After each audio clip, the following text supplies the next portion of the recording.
DU Daulat Ram छोड़ करके आप BHU आ गई, कहाँ से आई हैं वैसे आप? तो नंदिनी कितना नंबर आया CUET 2022 में? BSc मैथ था कि बायोलॉजी था? बायोलॉजी। सबसे बड़ी प्रॉब्लम आजकल के यूथ की क्या है? डिस्ट्रैक्शन। मोबाइल की बात किया आपने। किस क्लास में आप पहुंची तो आपको मोबाइल मिला? हम 12th पास आउट हो गए फिर मिला। तो उनको कैसे जागरूक करेंगे जिनके पास मोबाइल नहीं है 12th के पहले? उनको भी तो ज़रूरत है ना इन्फॉर्मेशन की। कैसे होगा उनका काम? सेफ फील करते हो आप BHU में?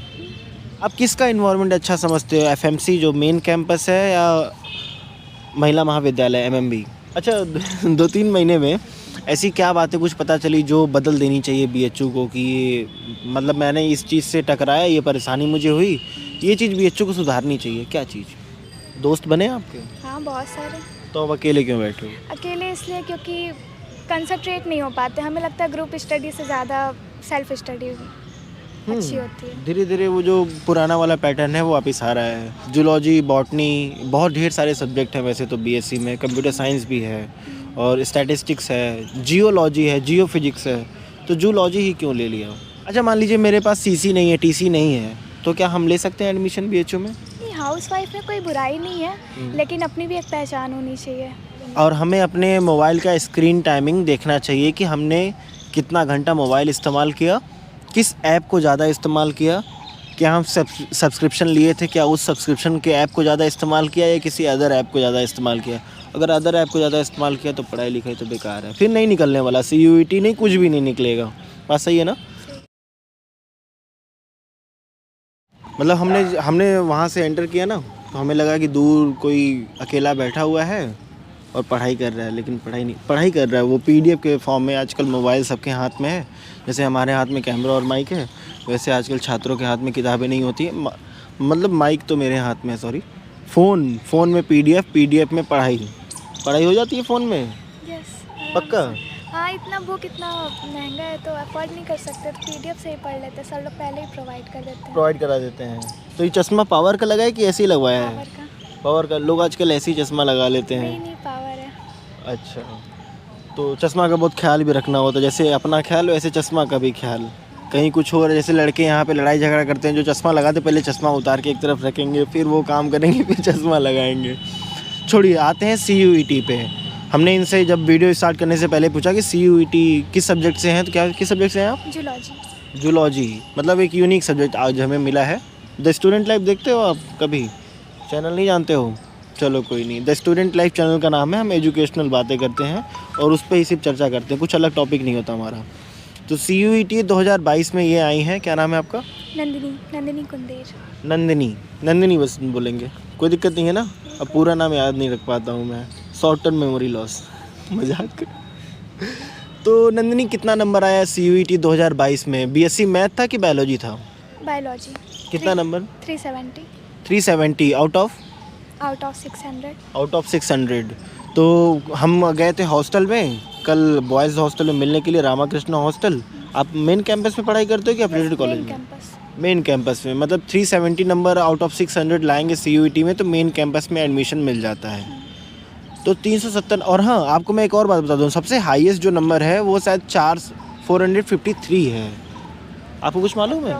अप्रॉक्स। और सबसे लोएस्ट नंबर कितना है जिनमें लड़कियों का एडमिशन हुआ है? आई थिंक 289 290 है। इन लोग को मेन कैंपस तो नहीं मिलता होगा? नहीं, MMB को छोड़ के भी कोई और कॉलेज है जो BSc जैसे प्रोग्राम को पढ़ाता है? DAV। और भी जो आर्य महिला PG कॉलेज है, वसंत है, इन लोग में नहीं? BSc नहीं, वो BA है। सिर्फ BA है, BSc नहीं चलता। कई लोग, एक भाई साहब हैं, उनकी नंदिनी पता है, एक भाई साहब है, उनकी शादी हो रही है, तो मैंने पूछा लड़की क्या की, क्या है कि अफिलिएटेड कॉलेज से BSc की है। हम के कहाँ से? वसंता से। तो आज मैं उनको बता दूं कि वसंता में BSc ही नहीं होता, शादी तोड़ देनी चाहिए ना। मेरी एक फ्रेंड है, वो बसंता में है, वो BA कर रही है, BSc नहीं है। BSc प्रोग्राम अफिलिएटेड कॉलेज में सिर्फ DAV में चलता है और ज़्यादा सीट नहीं होती है। और लड़कियों को पढ़ने के लिए MMB एक बढ़िया जगह है जहाँ पे लड़कियाँ एक साथ लड़कियाँ एडमिशन लेती हैं, वहाँ लड़के एडमिशन नहीं लेते हैं। तो मेन कैंपस BHU ही क्यों चुना? BHU मिल गया कि चुन लिया? नहीं, वैसे तो हमें सारे ही कॉलेज मिले थे, दिल्ली भी मिले थे, लेकिन BHU ज़्यादा अच्छा है। दिल्ली में कैसा कॉलेज, कौन सा कॉलेज मिल रहा है? दौलत राम। वो छोड़कर यहाँ तो नहीं आना चाहिए था। कई लोग कमेंट में बोलेंगे ये बात, उनको क्या बोलना चाहेंगे आप? बीएचयू यहाँ हम बनारस के ही हैं और बीएचयू का आई थिंक मेरे ख्याल से दिल्ली बीए के लिए ज़्यादा फेमस है, ये बीएससी के लिए बीएचयू ज़्यादा है। दिल्ली बीए करना है तो दिल्ली जाएं बस। वैसे बहुत अच्छी फैकल्टी है यहाँ की। अच्छी फैकल्टी कैसे बोल रहे हो आप? जैसे कि अगर किसी क्लास कोई नहीं चलने वाली होती है तो दूसरे सर एक्स्ट्रा क्लास ले लेते हैं। अगर कोर्स नहीं कंप्लीट रहता है तो वो अपना एक रिस्पॉन्सिबिलिटी समझते हैं कि हमें बच्चों को पूरा पढ़ाना है। पूरा पढ़ाना। हाँ, तो वो एक्स्ट्रा क्लास लेते हैं। जिस भी टाइम हम लोग खाली हों अपने से पीडीएफ प्रोवाइड करते हैं। मतलब कुछ भी किसी चीज़ के लिए हम लोग को दौड़ना नहीं पड़ता है, वो सब कुछ प्रोवाइड कर देते हैं ईमेल पर और सब कुछ इन्फॉर्मेशन। डीयू दौलत राम छोड़ करके आप बीएचयू आ गई। कहाँ से आई हैं वैसे आप? हम यूपी के ही हैं। यूपी के ही हैं। इतना बढ़िया कॉलेज वहाँ पे डीयू छोड़ करके बीएचयू आए। बीएचयू में जैसा सोचा था वैसा मिला कि हाँ हम बीएचयू जा रहे हैं? उससे भी अच्छा। बस यही एकेडमिक ही अच्छा कि और भी कुछ बता सकती हैं?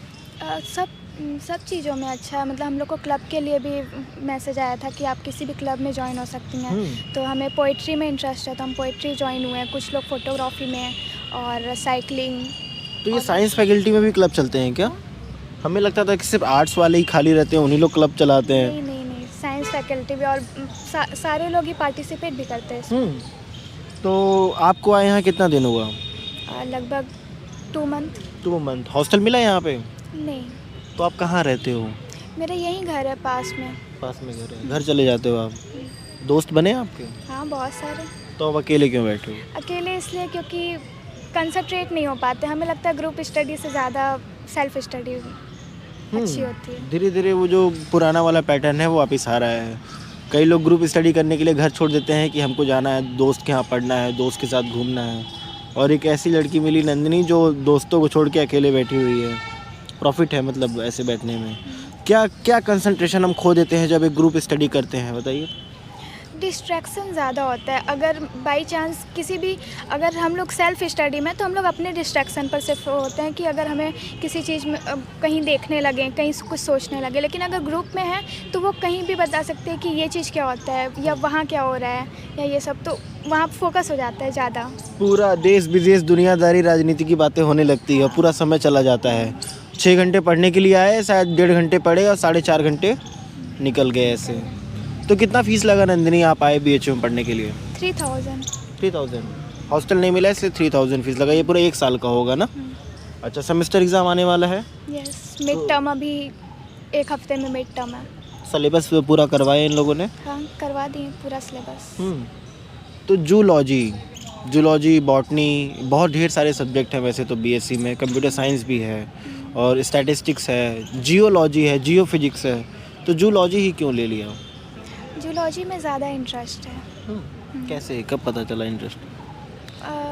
नहीं, बस अच्छा लगता है जूलॉजी, ज़्यादा इंटरेस्टेड। एक ही सवाल हम बार बार करते करते लोगों से, मतलब लगभग हम लोग 1000 वीडियोस बना चुके हैं अपने चैनल पे। तो एक ही सवाल पूछते पूछते थक जा रहे हैं कि और हमें कुछ नया पूछना चाहिए। क्या नया पूछना चाहिए? पता नहीं। पता जब इंटरव्यूअर को नहीं पता तो इंटरव्यूअर जो ले रहा है इंटरव्यू वही क्वेश्चन पूछेगा जो लोगों को ज़रूरत है। CUET की तैयारी कैसे की? मतलब पहले CBSE बोर्ड था या यूपी बोर्ड था आपका? यूपी बोर्ड था। तो CUET में आपने BA जूलॉजी लेने के लिए BSc मैथमेटिक्स लिया, BSc बायोलॉजी लिया। तो कैसे तैयारी की आपने नंदिनी, कुछ बताओगे? हम ऑनलाइन ही तैयारी किया। ऑनलाइन? किसके थ्रू, किसने हेल्प किया ऑनलाइन? ऑनलाइन में सारे यूट्यूब पर जितने भी वीडियोस है वो इनफ होते हैं, सफिशिएंट है। रैंडम वीडियोस देखते हो किसी एक चैनल का, मतलब आप? एक चैनल। किसका, कौन सा चैनल? फिजिक्स वाला कैसा एजुकेशन जो क्वालिटी फिजिक्स वाला दे रहा है इतने सस्ते में, लोगों को पढ़ा रहा है? आपने सब्सक्रिप्शन नहीं लिया था? लिया था? वो फ्री बैच चल रहा था CUET का। अच्छा, तो CUET में उनका बढ़िया परफॉर्मेंस है? बहुत अच्छा, मतलब वो पूरा रिवॉल्यूशन ही बदल दिए हैं आकर। नीट JEE सबके लिए वो परफेक्ट है। सबसे बेस्ट टीचर कौन से लगे आपको फिजिक्स वाला के?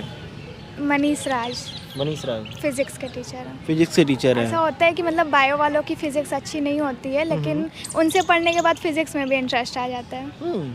बढ़िया पढ़ाते हैं, बहुत अच्छा। वही एक मतलब फिजिक्स वाला से पढ़ के इन्होंने BHU में एडमिशन लिया है। और लगभग ये जो MMB की जो फीस है, क्या MMB की फ़ीस डिफ़र करती है कि सेम हमारे जैसी इतनी फीस है? 400-500 डिफ़र करती है। आप किसका इन्वायरमेंट अच्छा समझते हो, FMC जो मेन कैंपस है या महिला महाविद्यालय MMB? एमएमवी में हम कभी गए नहीं, लेकिन एफएमसी भी अच्छा है, काफ़ी अच्छा। अच्छा है। बीएचयू में आपने कभी खाना वाना खाया है मेस वेस में? हाँ, कैसा खाना देते हैं? अच्छा देते हैं। मेरी फ्रेंड्स है, उनको हॉस्टल अलॉट हुआ है तो वो भी बताती हैं। बताती अच्छा, हैं? बहुत सिक्योरिटी भी है यहाँ पर। सिक्योरिटी कैसी सिक्योरिटी? जैसे कि हर चौराहे पर गार्ड्स का अवेलेबल होना, और हॉस्टल में रूल रेगुलेशन मेंटेन रहना। ये तो अच्छी बात है ना। बहुत अच्छी बात है। अच्छा 2-3 महीने में ऐसी क्या बातें कुछ पता चली जो बदल देनी चाहिए बीएचयू को कि ये मतलब मैंने इस चीज़ से टकराया, ये परेशानी मुझे हुई, ये चीज़ बीएचयू को सुधारनी चाहिए, क्या चीज़? आई थिंक अभी तो ऐसा कुछ भी नहीं है। नहीं है। नहीं, अच्छा। सारी चीज़ें यहाँ की अच्छी हैं। अच्छा, ऑनलाइन आपने जब काउंसलिंग करवाई थी, सारे डॉक्यूमेंट्स जमा कर किए थे आपने, फिर बाद में फिजिकल वेरिफिकेशन के लिए आप आए, तो डॉक्यूमेंट्स में क्या क्या डॉक्यूमेंट्स चाहिए होते हैं? जैसे कि क्लास 10th का तो नहीं चाहिए होता है? नहीं चाहिए होता। चाहिए होता है 10th का मार्कशीट, 12th का मार्कशीट, माइग्रेशन, टीसी, सीसी और आय, इनकम। इनकम और- सर्टिफिकेट और निवास प्रमाण पत्र, हम्म, मतलब रेसिडेंशियल और इनकम दोनों चाहिए होगा। अच्छा, मान लीजिए मेरे पास सीसी नहीं है, टीसी नहीं है, तो क्या हम ले सकते हैं एडमिशन बीएचयू में? वो लोग टाइम देते हैं कि 15 डेज़ आपके पास है, आप टीसीसीसी लेकर आइए। हाँ, उसके बाद है। अंडरटेकिंग एक फॉर्म होता है जिसको वो साइन करवाते हैं, उस पर लिखा होता है कि इतने तारीख तक आप अपने सारे डॉक्यूमेंट जमा कर दोगे, और जितना समय देते हैं सफिशिएंट होता है कि नहीं होता है? हाँ, सफिशिएंट होता है। मतलब कहीं से भी हम एडमिशन, ऐसा नहीं है कि अपने डॉक्यूमेंट, कई लोग डॉक्यूमेंट की वजह से एडमिशन छोड़ देते हैं, चले नहीं जाते नहीं, हैं। यहाँ के सर लोग बहुत पोलाइटली बात करते हैं। अगर किसी भी चीज़ में दिक्कत हो जाए, किसी भी डॉक्यूमेंट में, तो वो टाइम देते हैं, क्योंकि वो समझते हैं कि बच्चा बहुत मेहनत से यहाँ पर आया, तो नहीं छूटना चाहिए। चलिए, सेफ फील करते हो आप बीएचयू में? अकेले बैठी हैं, मतलब अगल बगल कोई इनके नहीं आ रहा है, हम डिस्टर्ब करने के लिए चले आए, लेकिन ऐसा कुछ नहीं, यहाँ पे कोई डिस्टर्ब नहीं करता आपको? नहीं, कोई डिस्टर्ब नहीं करता। और पढ़ाई लिखाई का माहौल सही है? बहुत अच्छा है।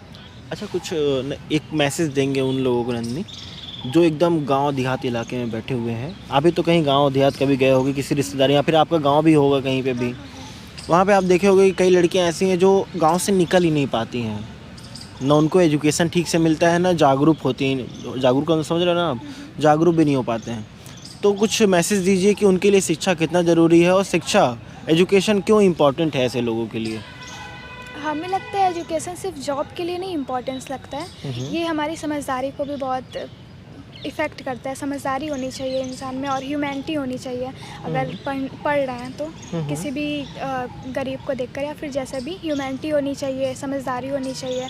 और हम अब तो ऐसा हो गया कि गांव और शहर में कोई अंतर नहीं है, क्योंकि मोबाइल में जितनी चीज़ें अवेलेबल हैं वो शायद ऑफलाइन नहीं हो पाती हैं।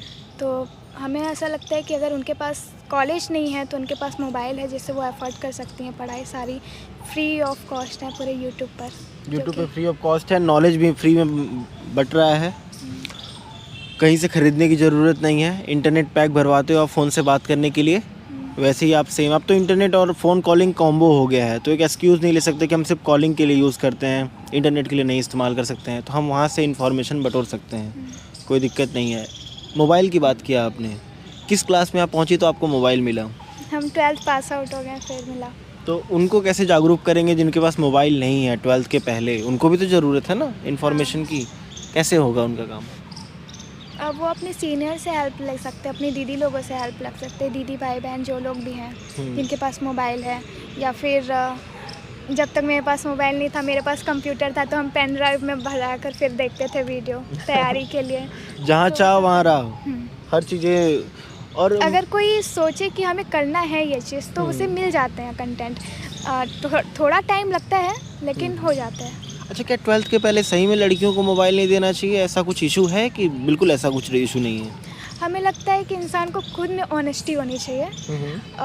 एक तरीके से अच्छा भी हो सकता है, कुछ लोग 11 से ही डेडिकेटेड हों कि मुझे ये चाहिए, तो अगर उन्हें मोबाइल मिल जाता है तो वो ज़्यादा अच्छा कर लेते हैं। लेकिन कुछ लोग नहीं होते डेडिकेटेड, तो वो मोबाइल से ख़राब भी हो जाते हैं। खराब भी हो तो जाता है। ऑनेस्टी होनी चाहिए सिर्फ। हाँ, जो टेक्नोलॉजी आपको बना सकता है वो टेक्नोलॉजी आपको बिगाड़ भी सकता है। कई लोग ये कैमरा लेकर के क्या क्या कर रहे होंगे, बाइक चला रहे होंगे लगा करके, ब्लॉगिंग कैमरा है, तो बहुत सारी चीज़ें होती हैं उसी कैमरे, उसी चीज़ों से उनका एक्सीडेंट भी हो सकता है।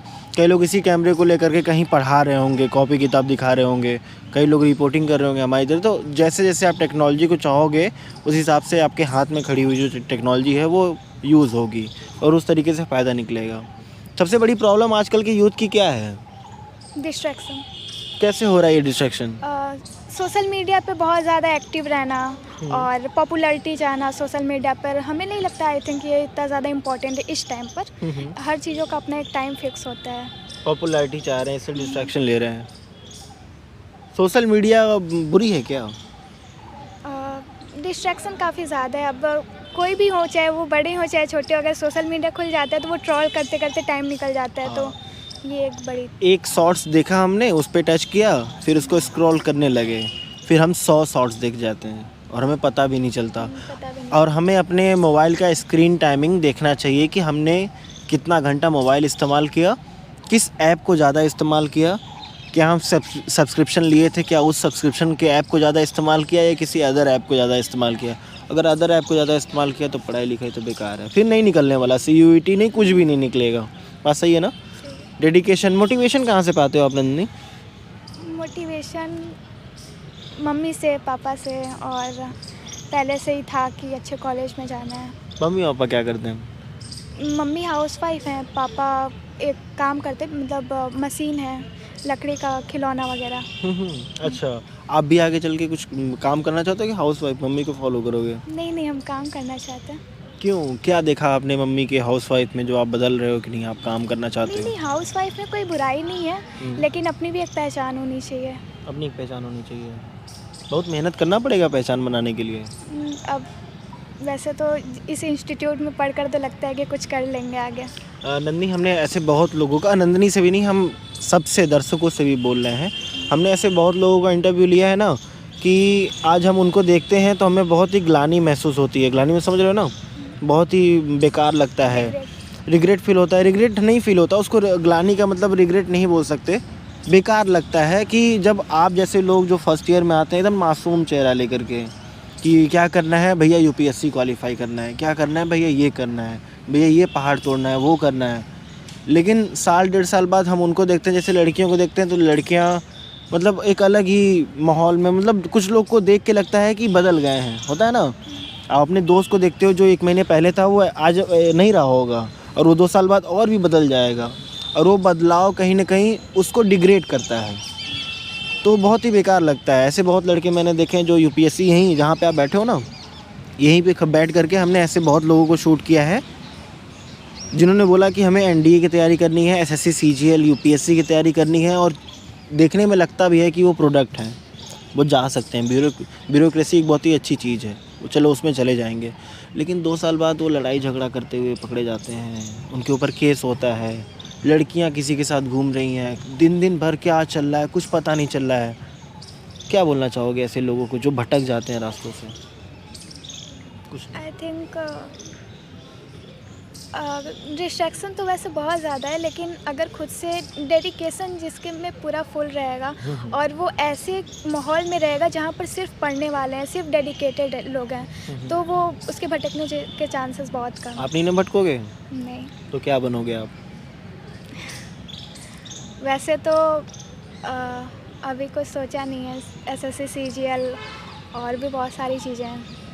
बहुत सारी चीज़ें हैं। अब ऐसा नहीं कि मैं नंदिनी को देखूंगा, नंदिनी घूम टहल रही है, पढ़ाई लिखाई नहीं कर रही है। नहीं नहीं, ऐसा कभी नहीं देखेंगे। शिकायत किया जाएगा आपका घर से, पक्का ना? बेशक। ये कोई नहीं, एक सीट है BHU में जिस पे आप एडमिशन लेते हैं, और उस सीट की ज़रूरत बहुत लोगों को होती है कि नहीं होती है? आप सीट छोड़ने के लिए तैयार हो, काउंसलिंग के समय पता चले तो 50 लोग मारामारी कर लेंगे उसके लिए, और आप उस सीट पे एडमिशन लेते हो और वो फ्रूटफुल नहीं होता आपके लिए, तो कितना बेकार लगता है। वो सीट भी आपको बद्दुआ देती है कि जाओ कुछ नहीं कर पाओगे, होता है ना? जब आपको एक माहौल मिला है, आपको कुछ मिला है, आप उसकी यूटिलाइज़ भी नहीं कर पा रहे हो, तो वो माहौल खुद बोलता है ना कि जब मैं आपके पास हूँ आप मेरा यूटिलाइज़ नहीं कर पा रहे हो तो मैं चला जाता हूँ, इससे बढ़िया। तो ये जो ग्रेजुएशन की लाइफ होती है, पढ़ाई लिखाई की लाइफ होती है बहुत, अब 12th की लाइफ लौट के वापस आएगी नंदिनी कभी? नहीं आएगी ना? तो ऐसे ही ग्रेजुएशन की लाइफ जाएगी, वापस नहीं आएगी, मास्टर्स की जाएगी, वापस नहीं आएगी। तो एंजॉय करिए। ऐसा नहीं है कि आपका घूमना टहलना, मारपीट करना, FIR लिखवा लेना अपने नाम पे बेकार है, लेकिन साथ साथ पढ़ाई को भी तो होना चाहिए ना। तो और ये जो लाइब्रेरी में आप सामने बैठे हो, लाइब्रेरी में हालत बढ़िया है? सब बढ़िया है? हालत बढ़िया है, बस सीट की कमी है। सीट नहीं मिली तो हम बाहर ही बैठे हैं। साइबर लाइब्रेरी की ये बात है। साइबर लाइब्रेरी में सीट को थोड़ी सी और बढ़ानी चाहिए।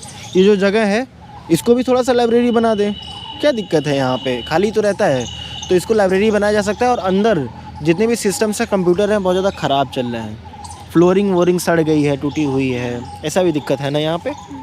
तो काफ़ी पैसे मिलते हैं इस यूनिवर्सिटी को, और छात्रों का भविष्य सब प्रोफेसर के पेट पे दिखता है।